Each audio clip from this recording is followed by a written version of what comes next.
ही बुद्धी असूनही चालत नाही, त्यास मानव म्हणावे का? ओळखलं का मला? मी सावित्री.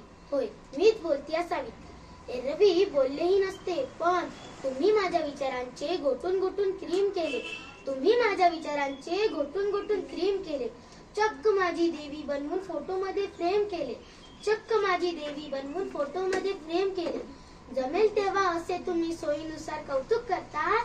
जमेल तेव्हा असे तुम्ही सोयीनुसार कौतुक करता. खरे दुःख याचे की तुम्ही मला गृहीत धरता.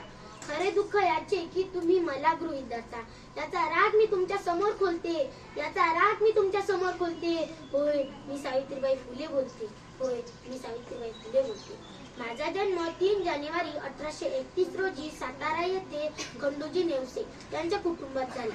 माझे पती म्हणायचे, विद्येविना मती गेली, मतीविना नीती गेली, नीतीविना गती गेली, गतीविना वित्त गेली, वित्तविना शूद्र कसले. इतके अनर्थ एका अविद्येने केले. माझे पती म्हणजे महात्मा ज्योतिबा फुले. त्यांनी मला लग्नानंतर लिहायला वाचायला शिकवले. त्या काळी मुलींनी शिकणे म्हणजे महापाप. त्या काळी मुलींनी शिकणे म्हणजे महापाप. पण तरी माझ्या पतीने हे पाप केले. पण तरी माझ्या पतीने हे पाप केले. एवढेच नाही तर त्यांनी पुण्याला मुलींची पहिली शाळा काढली. त्यांनी पुण्याला मुलींची पहिली शाळा काढली. एवढे सोपे होते का हे काम? एवढे सोपे होते का हे काम? हो, मी शाळेत जायची तेव्हा त्या समाजकंटकांनी मला इतका त्रास दिला ना की कायच सांगू. इतका त्रास दिला ना की कायच सांगू. हो, मी शाळेत जायची तेव्हा मला एक जास्तीचे लुगडे सोबत न्यावे लागे.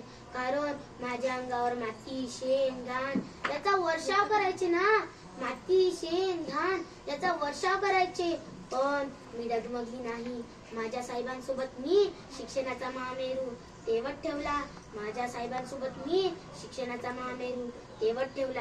आज बघा, तुम्ही या मॅडमच्या रूपात, विद्यार्थिनीच्या रूपात इथे जमलो आहोत. मॅडमच्या रूपात, विद्यार्थिनीच्या रूपात इथे जमलो आहोत. छान शिका, मोठे व्हा आणि आपल्या शाळेचं नाव मोठं करा.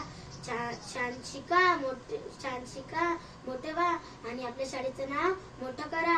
आज बघा, तुम्ही या सावित्रीच्या लेकी बनून या समाजापुढे एक नवा आदर्श निर्माण करा आणि माझे राहिलेले स्वप्न पूर्ण करा.